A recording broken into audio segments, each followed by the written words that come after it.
एक रात, सिर्फ एक रात, और उसके बाद मौन। कहा जाता है कि मरने से ठीक पहले एक समुराई ने 21 नियम लिखे, ऐसे नियम जिन्हें उसने जी कर देखा था। खून, अकेलेपन और आत्मविनाश के बीच उसका नाम था मुसाशी, और जो उसने लिखा वो तुम्हें बेहतर नहीं बनाएगा, वो तुम्हें तोड़ देगा। Chapter 1, the awakening. आज का इंसान मरने से नहीं डरता, वो अधूरा जीने से डरता है, लेकिन फिर भी वही करता है। रात को अलार्म लगाता है सुबह बदलने के लिए। सुबह उठकर खुद से समझौता कर लेता है। वो कहता है आज नहीं, कल से, और ये कल कभी आता नहीं।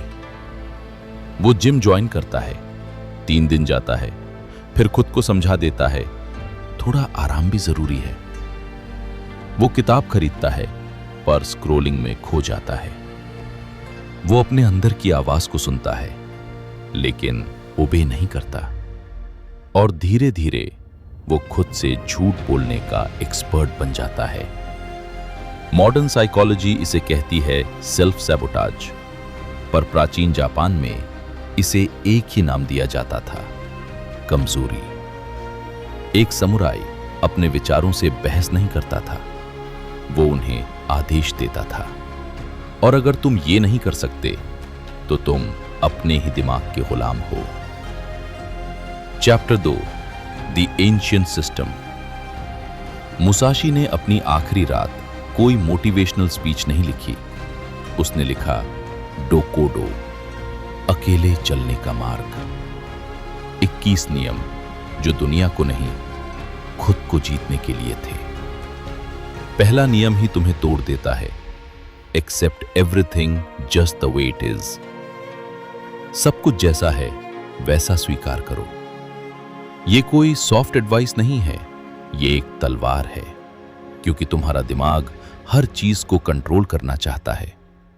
तुम चाहते हो लोग तुम्हें समझें, परिस्थितियां तुम्हारे हिसाब से चलें, दर्द कम हो, सुख ज्यादा हो।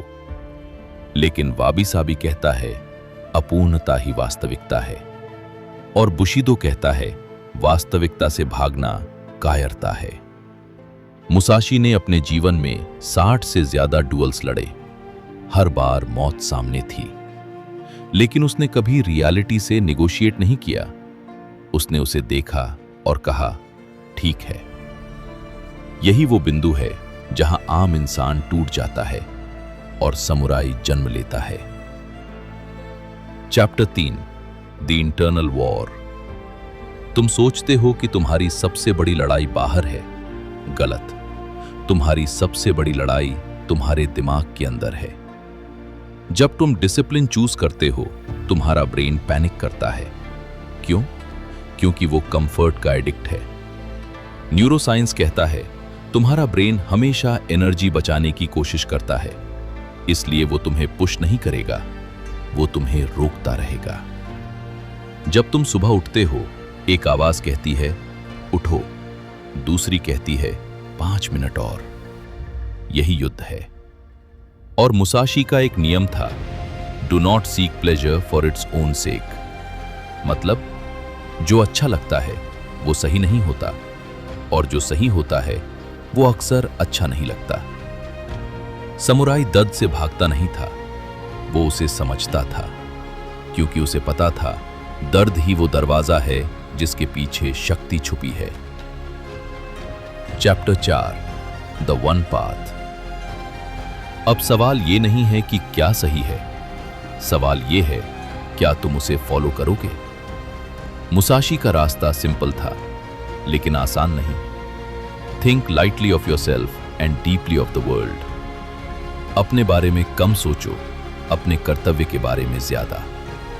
मॉडर्न वर्ल्ड तुम्हें सिखाता है सेल्फ लव करो, खुद को प्रायोरिटाइज करो, लेकिन बुशिदो कहता है कर्तव्य पहले आता है, भावना बाद में। तुम्हारी समस्या ये नहीं है कि तुम केपेबल नहीं हो, तुम्हारी समस्या ये है कि तुम कंसिस्टेंट नहीं हो। और कंसिस्टेंसी इमोशन से नहीं आती, वो आती है आइडेंटिटी से।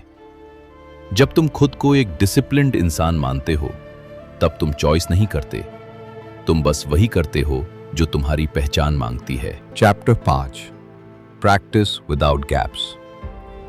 पानी धीरे धीरे पत्थर को काट देता है। क्यों? क्योंकि वो पावरफुल है? नहीं, क्योंकि वो कंसिस्टेंट है। मुसाशी ने कहा, do nothing which is of no use. हर एक्शन पर्पसफुल होना चाहिए। आज का इंसान गैप में जीता है।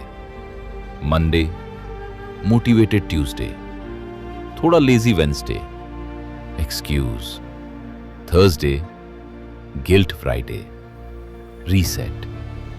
ये साइकिल उसे कहीं नहीं ले जाती। ज़ेन फिलॉसफी कहती है, गैप ही कमजोरी है। तुम या तो पाथ पर हो या नहीं हो, बीच में कुछ नहीं होता। जब तुम डेली प्रैक्टिस करते हो, तुम ब्रेन को रिवायर करते हो, हैबिट्स बनती हैं, रेजिस्टेंस कम होता है, आइडेंटिटी मजबूत होती है, और एक दिन वो चीज जो मुश्किल लगती थी तुम्हारी नेचर बन जाती है। Chapter 6 pre solutions. समुराई युद्ध में जाकर स्ट्रैटेजी नहीं सोचता था, वो पहले से तैयार रहता था। मुसाशी ने लिखा, do not let yourself be guided by the feeling of lust और लव। मतलब इमोशन के आने से पहले डिसीजन ले लो। इसे कहते हैं प्री डिसीजन।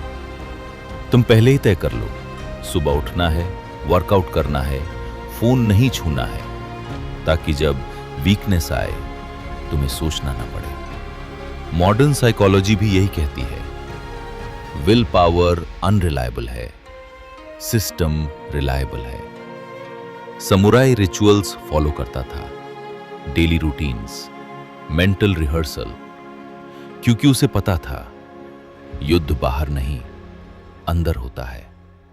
और अगर तुमने पहले से डिसाइड नहीं किया तो तुम्हारा वीक सेल्फ जीत जाएगा। Chapter 7 the transformation. एक दिन कुछ बदलता है, तुम्हारे एक्शंस नहीं, तुम्हारी पहचान। अब तुम मोटिवेट नहीं होते, तुम एग्जीक्यूट करते हो। अब तुम सोचते नहीं, तुम करते हो। अब तुम एक्सक्यूजेस नहीं बनाते, तुम उन्हें पहचान कर काट देते हो। मुसाशी ने आखिरी नियम लिखा, never stray from the way. मार्ग से कभी मत भटको। यही ट्रांसफॉर्मेशन है। कोई मैजिक नहीं, कोई शॉर्टकट नहीं, सिर्फ एक निर्णय, बार बार, हर दिन। तुम वो इंसान बन जाते हो जिससे तुम पहले डरते थे। और वो पुराना वर्जन जो एक्सक्यूजेस बनाता था, जो प्रोक्रेस्टिनेट करता था, जो वीक था, वो मर जाता है, चुपचाप, बिना आवाज के। अगर ये मार्ग तुम्हें पुकार रहा है तो इस यात्रा में शामिल हो जाओ। सब्सक्राइब करो द लास्ट रोनिन, जहां हर शब्द तुम्हें तुम्हारे असली रूप के करीब ले जाएगा।